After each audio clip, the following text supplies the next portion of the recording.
Oe gozaimasu, konnichiwa, konbanwa. Gimana dek? Konnichiwa. Habis itu? Tuh, gue gak jelas kan? Konbanwa. Oke, mari. Oke, hai minasang. Kita lanjut ke video dari yang sebelumnya, cara mengubah bentuk kata kerja mas atau bentuk sopan. Kita ke video berikutnya sekarang ini, yaitu cara mengubah bentuk kata kerja menjadi bentuk T atau bentuk sambung. Nah, kurang lebih seperti itu. Oke, videonya berakhir di sini. Enggak. Gini, bentuk T. Bentuk T. Nih, fungsinya ada banyak. Bisa dibilang kayak sebelumnya Sensei pernah bilang, dia ini kayak induk kalimat, induk kata, gomeng. Induk bentuk kata. Yang mana nanti dia itu punya banyak anak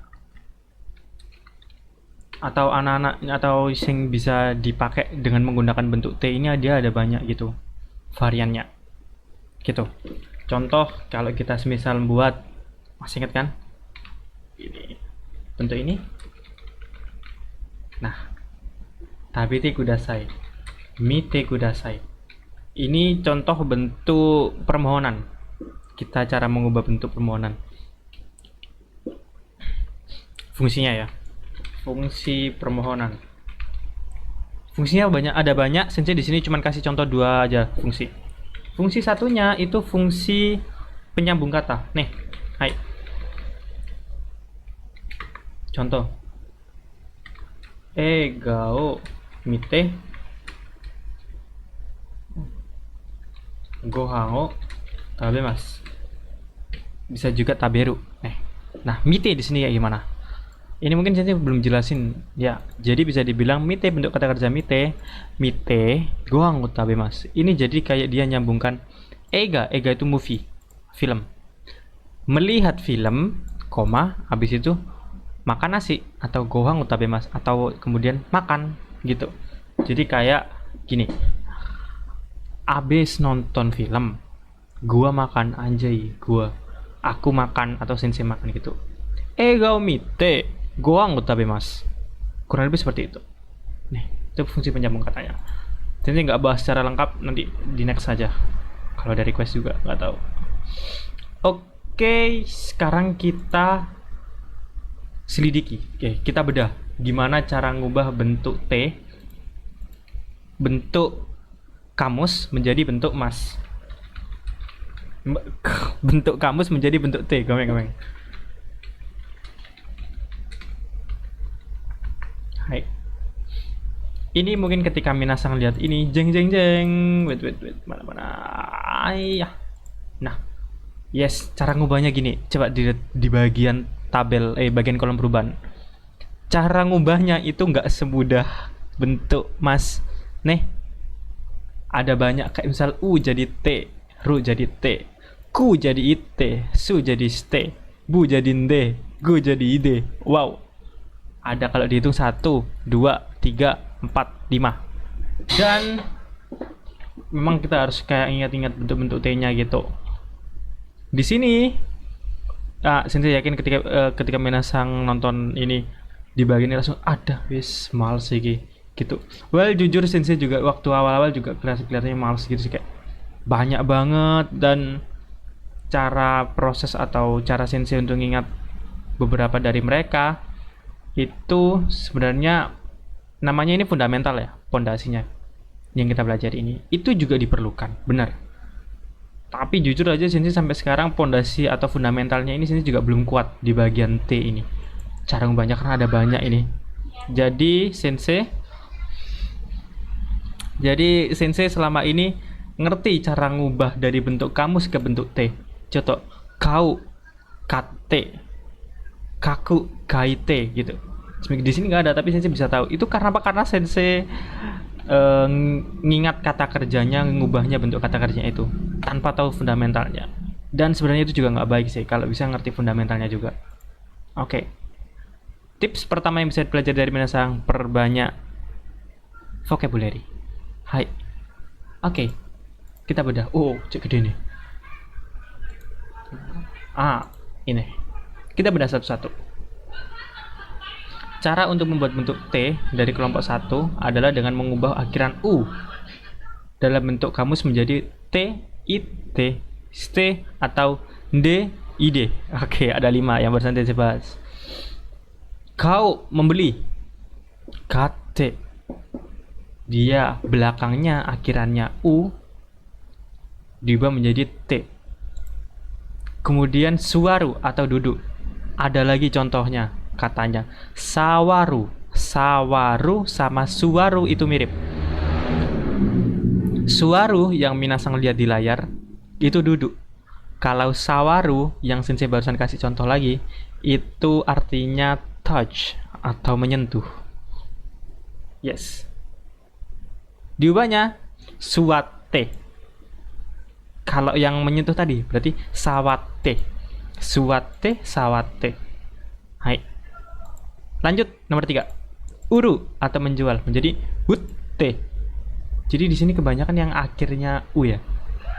Kau, suwaru, uru, noru, matsu. Nah, nomor 5, matsu. Dia lagi-lagi agak sedikit ngecoh ini.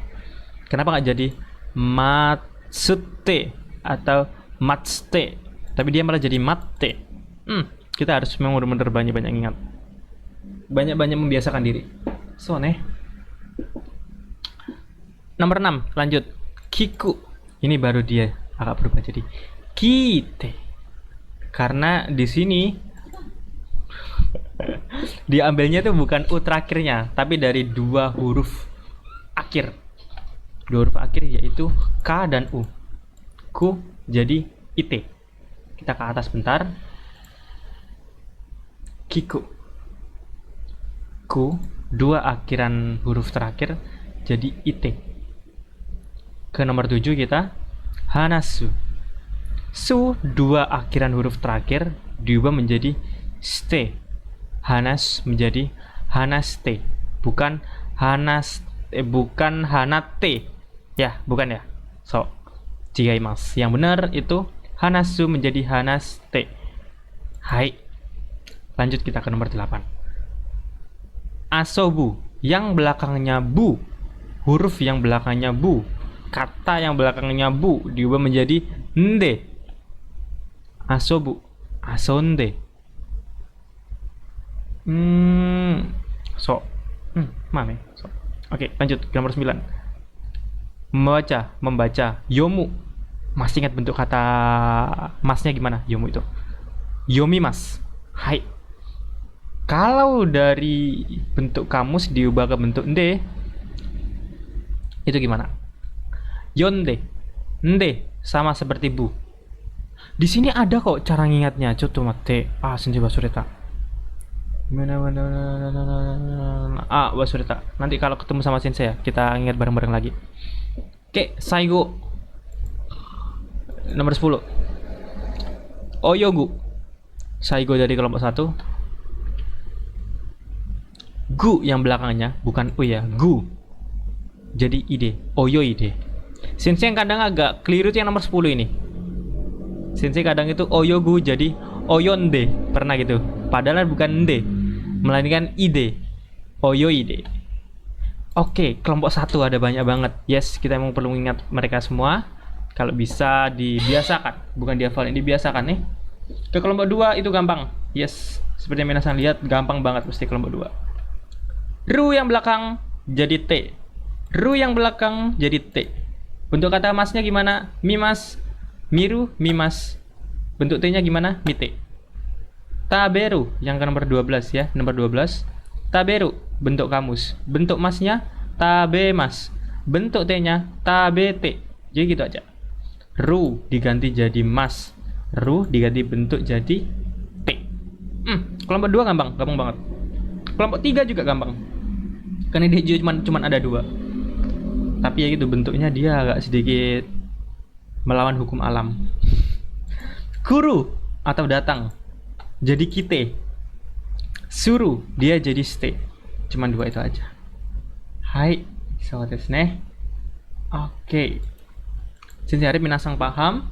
Contoh Oke, kepotong. Barusan saya ngomong beberapa menit tapi ternyata nggak direkam. Sialan. Hah. Oke, jadi sebenarnya Sensei di sini udah tulis ini. Oke, lanjut lagi. Sensei harap minasang paham. Di sini Sensei kasih contoh nih. Pertama, kanjio kaku. Artinya menulis kanji. Sensei membuat contoh lagi nih kemudian. Masih ingat kan kalau kanji bla bla bla wo bla bla bla gitu. Ini kayak bentuk kata partikel aktivitas nih. Kanjio kakimas. Artinya apa? Sama seperti kanjio kaku. Dia bentuk kata kerja kamus ya, bentuk kata kerja biasa. Sedangkan mas adalah bentuk kata kerja yang lebih sopan, bisa dibilang seperti itu.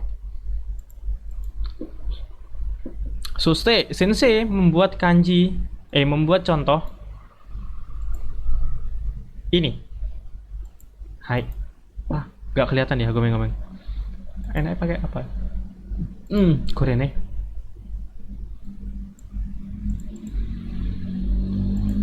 Hai. Sensei membuat membuat contoh ini kemudian. Kanji yo kaite kudasai. Artinya tolong tulis kanjinya. Anime o mite kudasai. Tolong lihatlah anime gitu. Ini contoh fungsi T yang pertama. Contoh fungsi T yang kedua.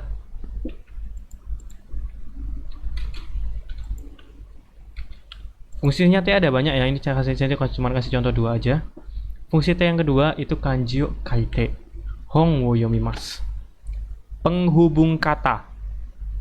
Kanji yo kaite, setelah kanji yo kaite, kita ke hong wo yomimasu. Bahasa Indonesianya, setelah menulis kanji, koma, di sini juga ada koma. Setelah menulis kanji, saya membaca buku. Hong wo yomimasu. Bahasa Indonesianya, saya membaca buku. Jadi, setelah menulis kanji, saya membaca buku. Hai. Kyou no jugyo wa kokomade desu.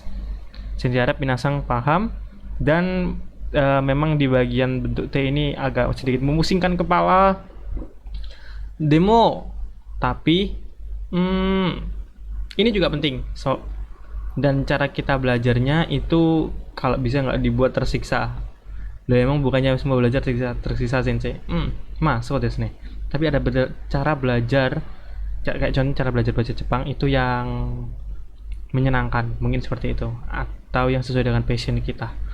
Apa contohnya? Sensei itu dengan menggunakan hiburan yang Sensei suka.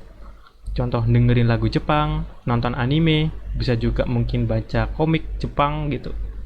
Jadi nanti secara natural kita manusia itu ngingat atau ngerti. Oh walah kata-kata iki bahasa Indonesia nih iki loh, kayak gitu. Kurang lebih seperti itu. Semuanya dari pembiasaan. Kita bisa karena terbiasa. So that's. Hai. Dan BTW kita ini belum ke kanji loh. Jadi sebenarnya apalagi kalau kita nanti udah nyentuh kanji, wow. Kadang baca aja Sensei itu nggak tahu apalagi cara ngomongnya gitu. Demo itu masih lama. Kemungkinan masih lama. Sekarang kita fokus ke berbicara dulu, speaking. Dan cara memahami bumpo atau grammar dalam bahasa Jepang. Biar kita tahu cara nyusun kalimat. Hai, ja, 次のビデオへ入りましょう。どうもありがとうございました。